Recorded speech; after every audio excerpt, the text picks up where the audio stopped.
ओम शांति। 11 जून 2024 के ईश्वरीय महावाक्य।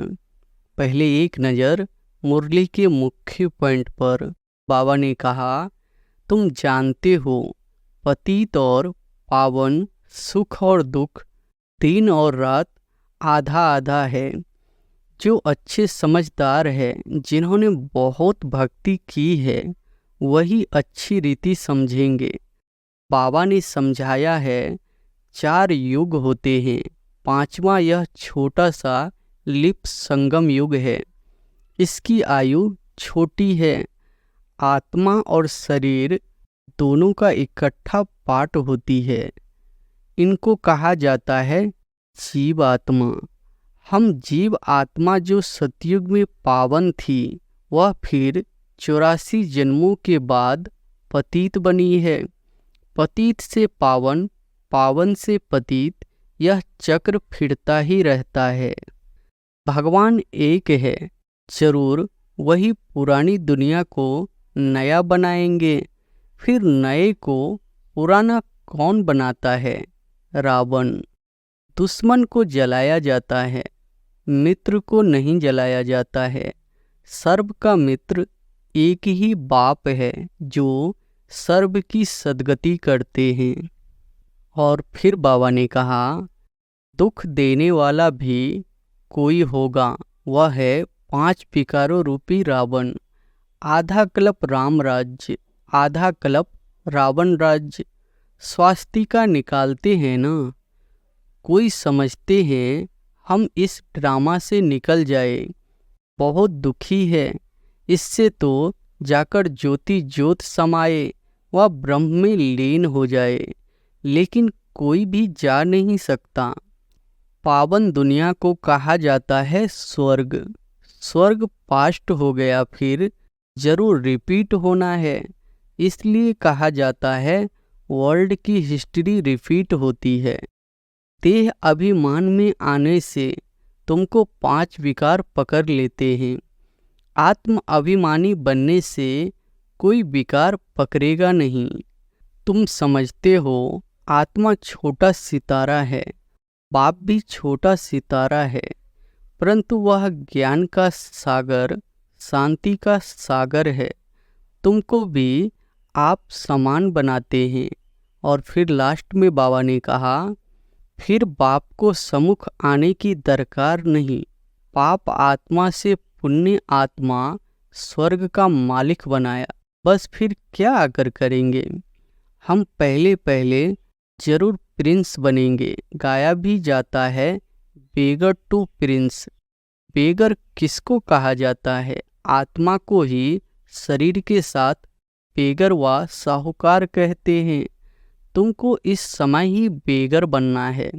शरीर सहित पाई पैसे जो कुछ है खत्म हो जाएंगे। आत्मा को बेगर बनना है, सब कुछ छोड़ना है, फिर प्रिंस बनना है। सतयुग में सभी जागती ज्योत है। अभी दीवा बिल्कुल डल हो गया है। भारत में ही दीवा जगाने की रस्म है। बाप आए हैं तुमको ताकत देने। बैटरी भरती है। आत्मा को परमात्मा बाप की याद रहने से बैटरी भरती है। और अब सुनते हैं महावाक्यों को विस्तार से। मुरली का सार है, मीठे बच्चे, अब तुम्हें संपूर्ण बनना है, क्योंकि वापस घर जाना है और फिर पावन दुनिया में आना है। प्रश्न है, संपूर्ण पावन बनने की युक्ति कौन सी है? उत्तर है, संपूर्ण पावन बनना है तो पूरा बेगर बनो। देह सहित सब बंधनों को भूलो और मुझे याद करो, तब पावन बनेंगे। अब तुम इन आँखों से जो कुछ देखते हो, यह सब विनाश होना है। इसलिए धन, संपत्ति, वैभव आदि सब भूल बेगर बनो। ऐसे बेगर ही प्रिंस बनते हैं। ओम शांति। मीठे मीठे रूहानी बच्चों प्रति रूहानी बाप समझा रहे हैं। बच्चे यह तो अच्छी रीति समझते हैं कि शुरू में आत्माएं सब पवित्र रहती है। हम ही पावन थे। पतित और पावन यह आत्मा के लिए ही कहा जाता है। आत्मा पावन है तो सुख है। बुद्धि में आता है कि हम पावन बनेंगे तो पावन दुनिया के मालिक बनेंगे। इसके लिए ही पुरुषार्थ करते हैं। 5000 वर्ष पहले पावन दुनिया थी, उसमें आधा कल्प तुम पावन थे, बाकी रहा आधा कल्प। यह बातें और कोई समझ नहीं सकते। तुम जानते हो पतित और पावन, सुख और दुख, दिन और रात आधा आधा है। जो अच्छे समझदार है, जिन्होंने बहुत भक्ति की है, वही अच्छी रीति समझेंगे। बाप कहते हैं, मीठे बच्चों, तुम पावन थे। नई दुनिया में सिर्फ तुम ही थे, बाकी जो इतने सब है वह शांति धाम में थे। पहले पहले हम पावन थे और बहुत थोड़े थे, फिर नंबरवार मनुष्य सृष्टि वृद्धि को पाती है। अब तुम मीठे बच्चों को कौन समझा रहे हैं? बाप आत्माओं को परमात्मा बाप समझाते हैं। इसको कहा जाता है संगम, इसको ही कुंभ कहा जाता है। मनुष्य इस संगम युग को भूल गए हैं। बाबा ने समझाया है 4 युग होते हैं, 5वां यह छोटा सा लिप संगम युग है। इसकी आयु छोटी है। बाप कहते हैं, मैं इनकी वानप्रस्थ अवस्था में प्रवेश करता हूँ। बहुत जन्मों के अंत के भी अंत में बच्चों को यह खातिरी है ना, बाप ने इनमें प्रवेश किया है।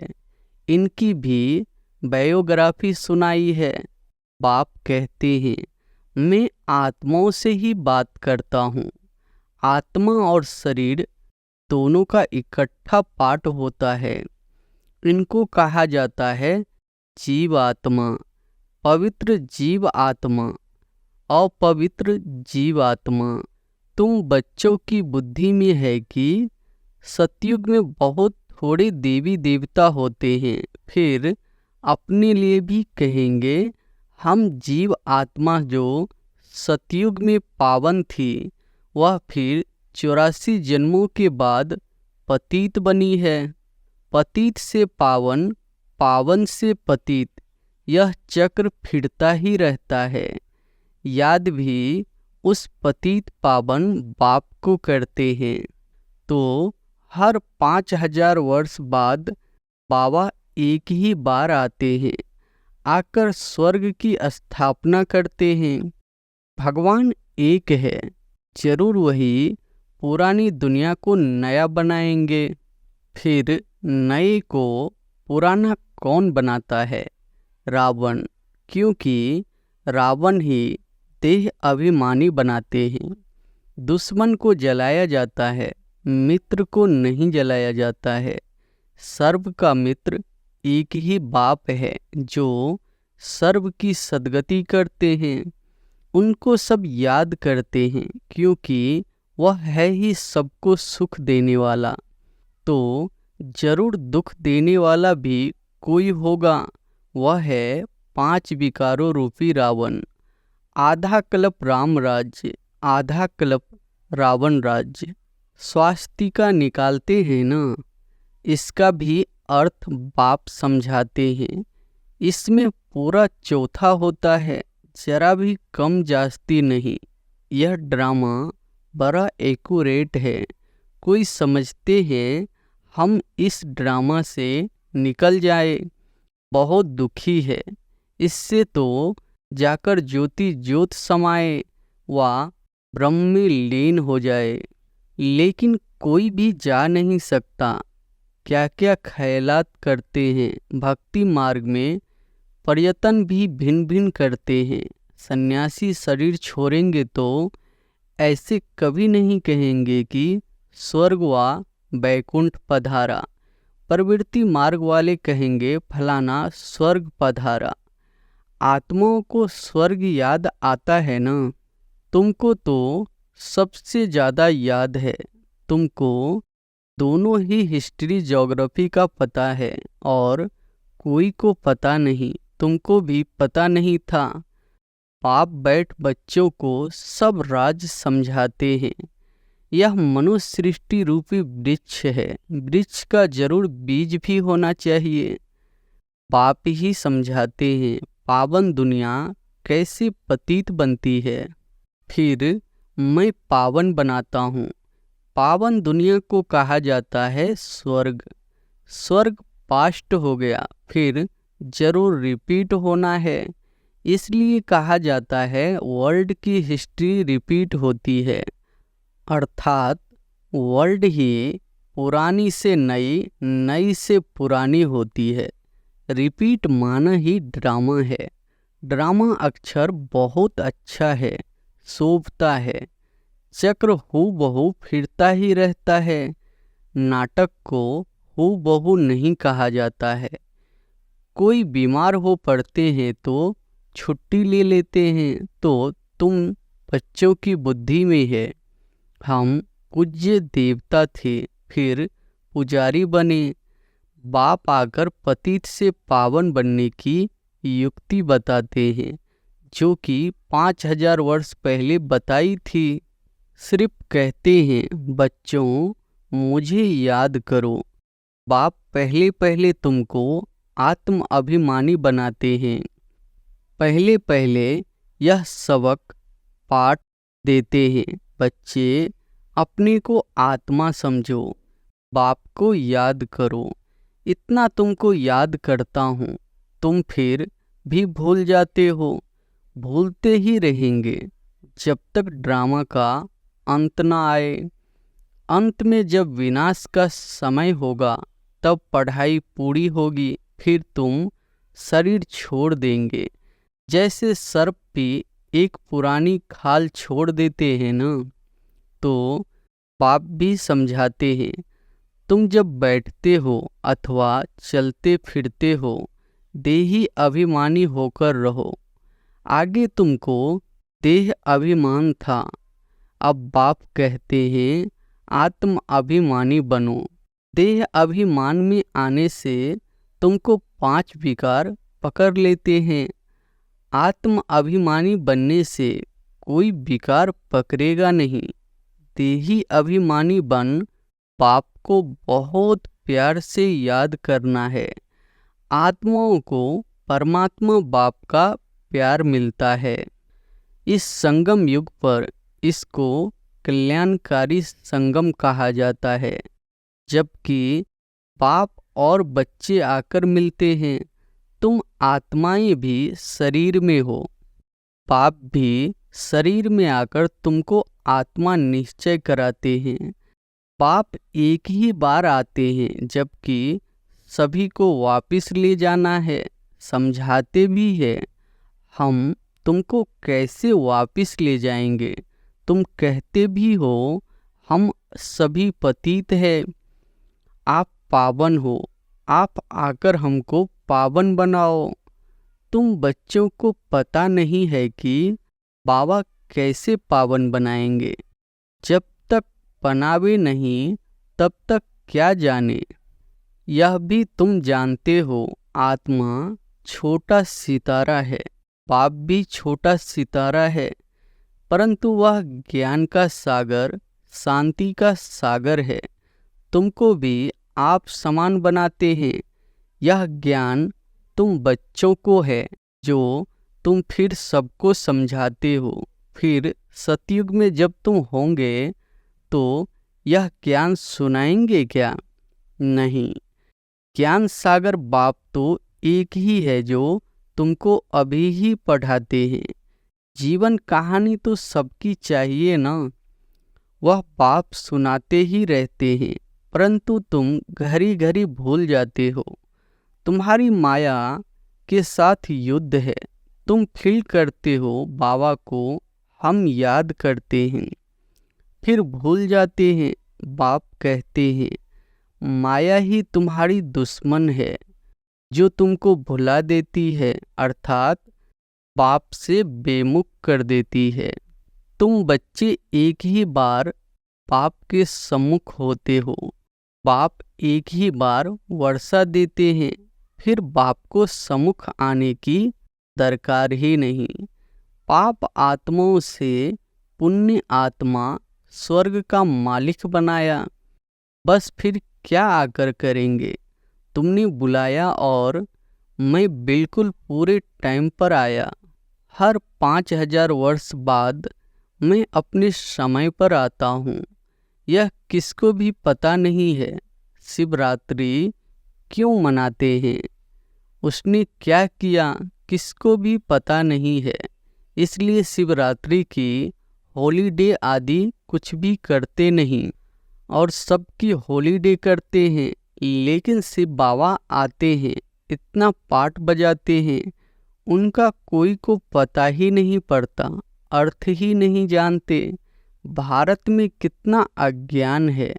तुम बच्चे जानते हो कि शिव बाबा ही ऊंच से ऊंच है, जो जरूर मनुष्यों को ऊंच से ऊंच बनाएंगे।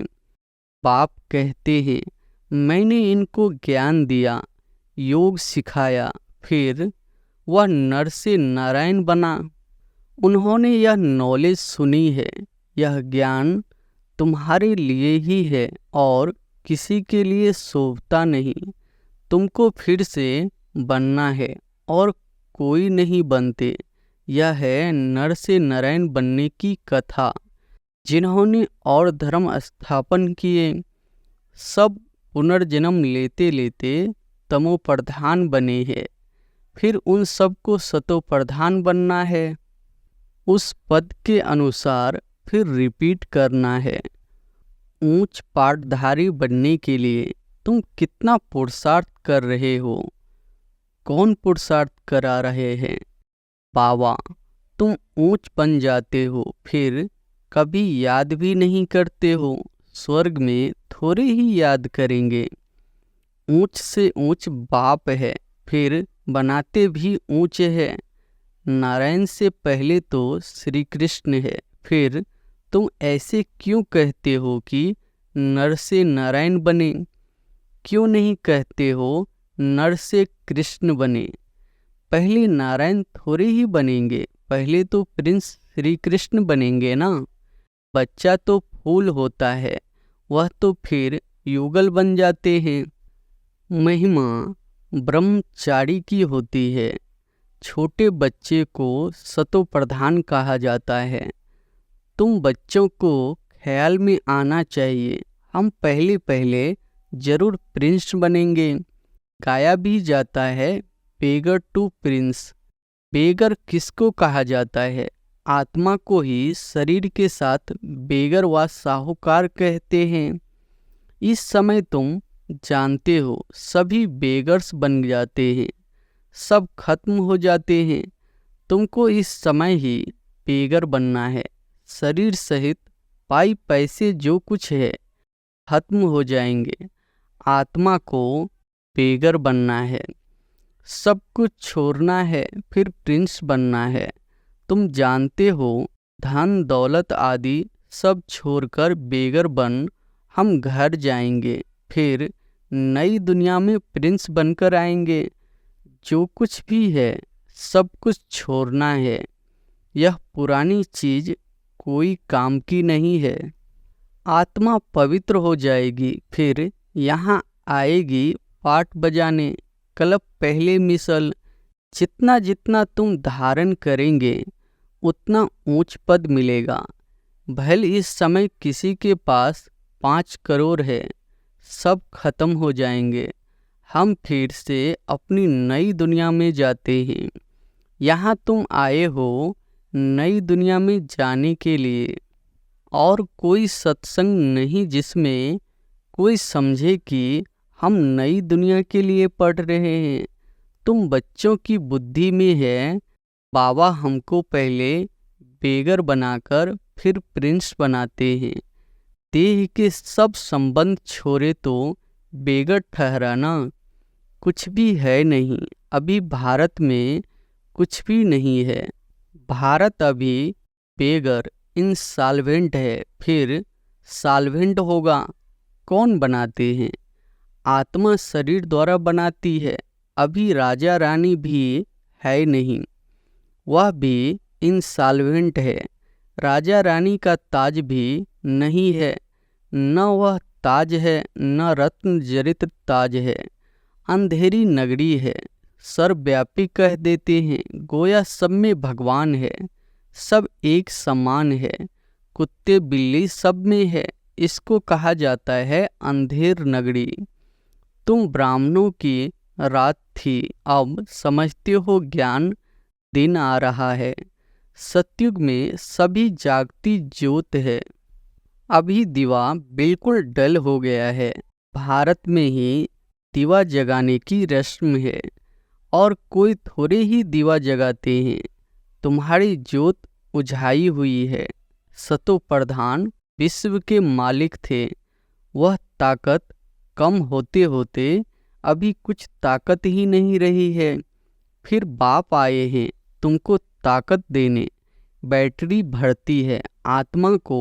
परमात्मा बाप की याद रहने से बैटरी भरती है।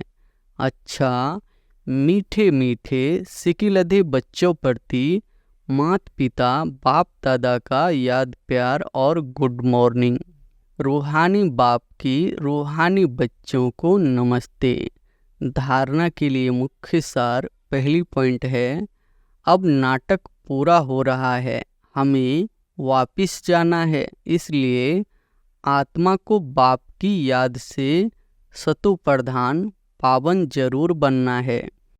बाप समान ज्ञान का सागर, शांति का सागर अभी ही बनना है। दूसरी पॉइंट है, इस देश से भी पूरा बेगर बनने के लिए बुद्धि में रहे कि इन आँखों से जो कुछ भी देखते हैं यह सब खत्म हो जाना है। हमें बेगर से प्रिंस बनना है। हमारी पढ़ाई है ही नई दुनिया के लिए। वरदान है, चमत्कार दिखाने के बजाय अविनाशी भाग्य का चमकता हुआ सितारा बनाने वाले सिद्धि स्वरूप भव। चमत्कार दिखाने के बजाय अविनाशी भाग्य का चमकता हुआ सितारा बनाने वाले सिद्धि स्वरूप भव। आजकल जो अल्पकाल की सिद्धि वाले हैं वह लास्ट में ऊपर से आने के कारण सतो प्रधान स्टेज के प्रमाण पवित्रता के फलस्वरूप अल्पकाल के चमत्कार दिखाते हैं। लेकिन वह सिद्धि सदा काल नहीं रहती, क्योंकि थोड़े समय में ही सतो रजो तमो तीनों स्टेजस से पास करते हैं। आप पवित्र आत्माएं सदा सिद्धि स्वरूप है। चमत्कार दिखाने के बजाय चमकती ज्योति स्वरूप बनाने वाले हैं। अविनाशी भाग्य का चमकता हुआ सितारा बनाने वाले हैं। इसलिए सब आपके पास ही अंजलि लेने आएंगे। स्लोगन है, बेहद की वैराग्य वृत्ति का वायुमंडल हो तो सहयोगी सहज योगी बन जाएंगे। बेहद की वैराग्य वृत्ति का वायुमंडल हो तो सहयोगी सहज योगी बन जाएंगे। अच्छा, ओम शांति।